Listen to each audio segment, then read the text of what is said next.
Imagine the sun dropped below the horizon 50,000 years ago. There are no streetlights, no phone screens, no lamp you can switch on with a finger, just darkness and the sounds of whatever is out there in it. So what did ancient humans actually do?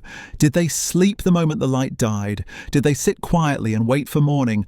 Or was the night something else entirely? Something busier, stranger and more human than we tend to assume? The honest answer is that night was not empty. It never was. For most of human prehistory, the hours after dark were filled with fire, voices, movement, work, and stories. The darkness did not stop life. It changed it. And the evidence we have from archaeology, from genetics, from studies of living hunter-gatherer communities, from ancient texts and household ruins, tells a story that should feel strangely familiar. Ancient humans at night were doing many of the same things we do, just without the electricity. Fire is where this story has to start. Fire changed everything about the night. Before reliable fire control, the dark was genuinely dangerous. Predators moved at night, cold moved at night. The world shrank to whatever a person could see or hear. But once humans could build and sustain a fire, the night opened up.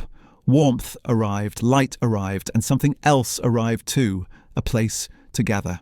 Researcher Polly Wessner spent years studying the difference between what hunter-gatherer communities talked about during the day versus what they talked about around firelight at night. The difference was striking. Daytime talk was mostly practical. Hunting plans, complaints, economic decisions. Nighttime talk was something different. Stories, myths, songs, distant people, the spirit world. Around 81% of firelight time among the groups she studied was devoted to storytelling and shared imagination. That is not a small number. That is most of the night, most nights for most of human history. So night was not simply rest. It was the time when culture was built and passed on. Elders told the stories that children would one day tell. Hunters described what they had seen. Healers went into trances and reported contact with the dead. Songs were repeated until they were memorized. The firelight gathering was not entertainment in a modern sense. It was transmission. It was how knowledge survived without writing. The night was the classroom, the ceremony hall, and the community meeting, all at once. Among the Kalahari Bushmen today, groups of up to 15 people regularly gather around a single fire after dark. Researchers suggest this pattern may reflect something our ancestors did for the vast majority of human evolution. Not occasionally, but as a routine, a nightly practice as reliable as sleep itself. Speaking of sleep, ancient humans almost certainly did not sleep the way most modern people are told to sleep. The idea of one long, unbroken block of 8 hours is relatively new. Researchers studying pre-industrial records found more than 2,000 references across a dozen languages and stretching back to ancient Greece describing what they called a first sleep and a second sleep. People would rest for several hours, then wake naturally in the middle of the night, stay awake for a period, and then sleep again until morning. During that middle gap, they might pray, have sex, eat something, think quietly, or talk with whoever else was awake nearby. Ancient Romans wrote about this period as a time of reflection. Medieval Europeans treated it as ordinary. It was not insomnia.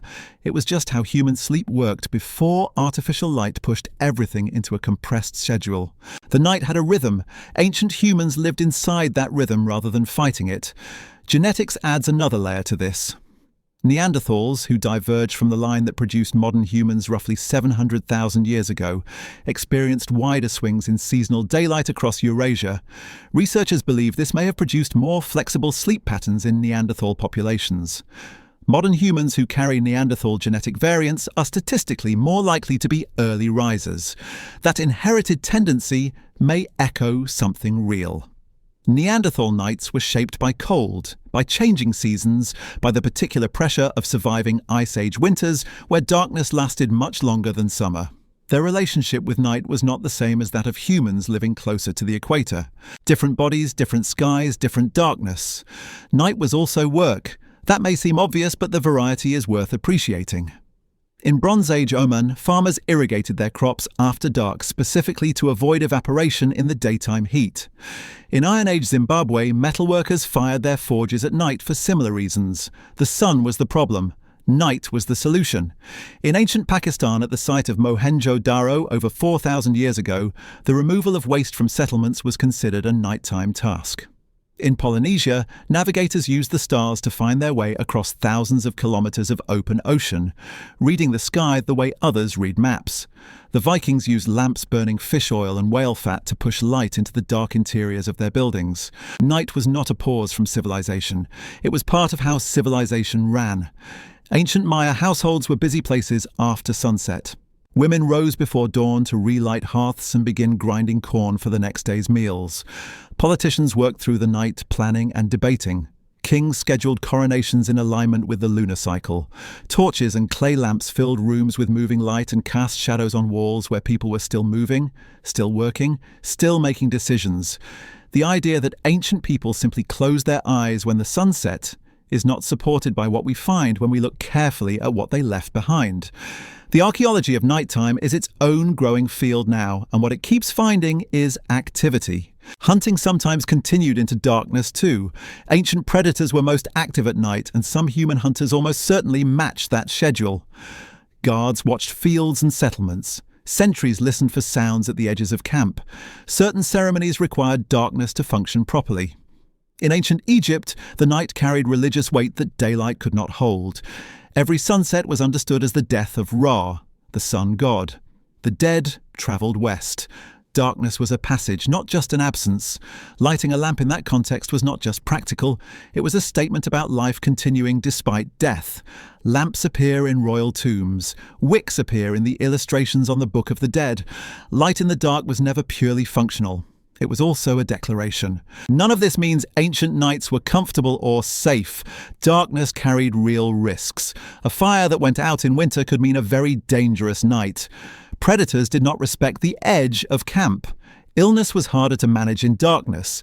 A person travelling alone at night faced risks that daylight softened. The night demanded its own kind of vigilance, and that vigilance shaped the social structure. People stayed close together after dark. The group around the fire was not just a warm choice, it was a survival arrangement. Isolation at night was dangerous. Community was the answer to the dark. That pull toward other people when the sun goes down may be one of the oldest human instincts still running inside modern bodies. What ancient humans did at night turns out to be a window into what made them human in the first place.